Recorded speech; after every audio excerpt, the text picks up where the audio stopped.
नमस्कार दर्शक मित्रों, मैं हूं आपके साथ अंजनी नीलेश ठक्कर। तो आज बात करेंगे वैदिक पंचांग के बारे में। वैदिक पंचांग दिनांक 4 अप्रैल 2023, दिन मंगलवार, विक्रम संवत 2080, गुजरात 2079, शक संवत 1945, आयन उत्तरायण, ऋतु बसंत ऋतु, मास चैत्र मास, पक्ष शुक्ल, तिथि त्रयोदशी, सुबह 8:05 तक, तत्पश्चात चतुर्दशी, नक्षत्र पूर्वा फाल्गुनी, सुबह 9:36 तक, तत्पश्चात उत्तरा फाल्गुनी, योग वृद्धि 5 अप्रैल रात्रि 3:40 तक, तत्पश्चात ध्रुव, राहु काल शाम 3:48 से शाम 5:21 तक, सूर्योदय 6:30, सूर्यास्त 18:52, दिशा शूल उत्तर दिशा में। व्रत पर विवरण विशेष, त्रयोदशी को बैंगन खाने से पुत्र का नाश होता है। ब्रह्मोत्तर पुराण ब्रह्मखंड। वैदिक पंचांग। हनुमान जयंती, चैत्र मास की पूर्णिमा को हनुमान जयंती पर्व मनाया जाता है। इस बार ये पर्व 6 अप्रैल गुरुवार को है। हनुमान जी जयंती के शुभ योग में यदि कुछ विशेष उपाय किए जाएं तो आपकी हर परेशानी दूर हो सकती है। ये उपाय इस प्रकार हैं। ऐसे चढ़ाएं हनुमान जी को चोला। हनुमान जयंती को हनुमान जी को चोला चढ़ाएं। हनुमान जी को चोला चढ़ाने से पहले स्वयं स्नान कर शुद्ध हो जाएं और साफ वस्त्र धारण करें। सिर्फ लाल रंग की धोती पहने तो और भी अच्छा रहेगा। चोला चढ़ाने के लिए चमेली के तेल का उपयोग करें। साथ ही चोला चढ़ाते समय एक दीपक हनुमान जी के सामने जलाकर रख दें।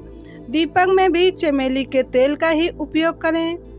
चोला चढ़ाने के बाद हनुमान जी को गुलाब के फूल की माला पहनाएं और केवड़े का इत्र हनुमान जी की मूर्ति के दोनों कंधों पर थोड़ा थोड़ा छिड़क दें। अब एक साबुत पान का पत्ता लें और इसके ऊपर थोड़ा गुड़ व चना रखकर हनुमान जी को भोग लगाएं। भोग लगाने के बाद उसी स्थान पर थोड़ी देर बैठकर तुलसी की माला से नीचे लिखे मंत्र का जप करें। कम से कम 5 माला जप अवश्य करें। मंत्र: राम रामेति रामेति रमे रामे मनोरमे सहस्रनाम तातुल्यम रामनाम वरानने।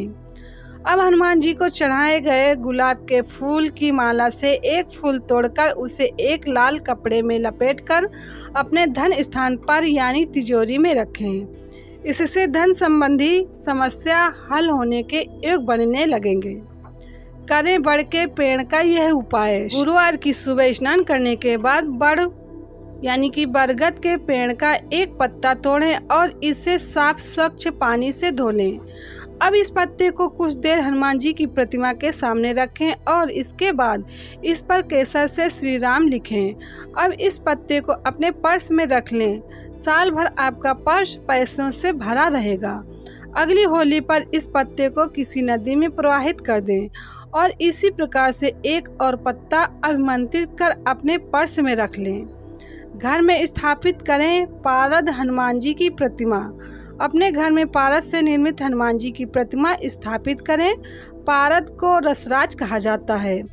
पारद से बनी हनुमान प्रतिमा की पूजा करने से बिगड़े काम भी बन जाते हैं।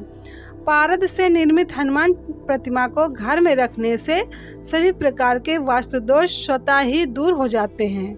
साथ ही घर का वातावरण भी शुद्ध होता है।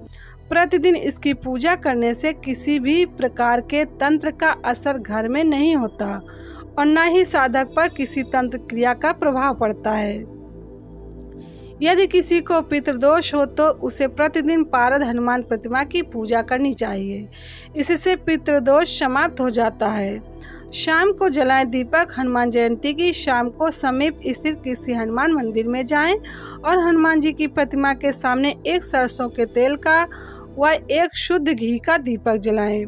इसके बाद वहीं बैठकर हनुमान चालीसा का पाठ करें।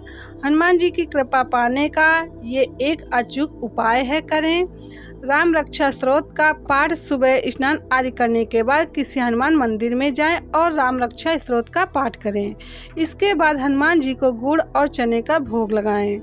जीवन में यदि कोई समस्या है तो उसका निवारण करने के लिए प्रार्थना करें। वैदिक पंचांग। प्राणों की रक्षा हेतु मंत्र। रक्षा कवच बनाने के लिए हनुमान जी जब लंका से आए तो राम जी ने उनको पूछा कि राम जी के वियोग में सीता जी अपने प्राणों की रक्षा कैसे करती हैं। तो हनुमान जी ने जो जवाब दिया उसे याद कर लो। अगर आपके घर में कोई अति अस्वस्थ है, जो बहुत बीमार है, अब नहीं बचेंगे ऐसा लगता है, सभी डॉक्टर दवाइयाँ भी जवाब दे गई हों, तो ऐसे व्यक्ति की प्राणों की रक्षा इस मंत्र से करो।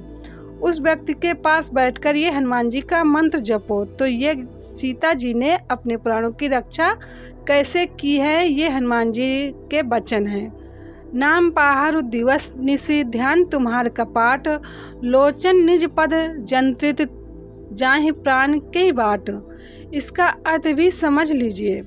नाम पाहरु दिवस निशि, सीता जी के चारों तरफ आपके नाम का पहरा है, क्योंकि वे रात दिन आपके नाम का ही जप करती हैं, सदैव राम जी का ही ध्यान करती हैं, और जब भी आंखें खोलती हैं तो अपने चरणों में नज़र टिकाकर आपके चरण कमलों को ही याद करती रहती हैं। तो जाहि प्राण के ही बाट, सोचिए कि आपके घर के चारों तरफ कड़ा पहरा है, छत और जमीन की तरफ से भी किसी के घुसने का मार्ग बंद कर दिया है। क्या कोई चोर अंदर घुस सकता है? ऐसे ही सीता जी ने सभी ओर से श्री राम जी का रक्षा कवच धारण कर लिया है। इस प्रकार वे अपने प्राणों की रक्षा करती हैं। तो ये मंत्र श्रद्धा के साथ जपेंगे तो आप भी किसी के प्राणों की रक्षा कर सकते हैं। रक्षा कवच बनाने के लिए दिन में 3-4 बार शांति से बैठें, 2-3 मिनट होठों में जप करें और फिर चुप हो गए। ऐसी धारणा करें कि मेरे चारों तरफ भगवान का नाम मेरे चारों ओर घूम रहा है, भगवान के नाम का घेरा मेरी रक्षा कर रहा है। श्री सुरेशानंद जी। वैदिक पंचांग संपादक अंजनी नीलेश ठक्कर। वैदिक पंचांग प्रकाशित स्थल सूरत शहर गुजरात। वैदिक पंचांग।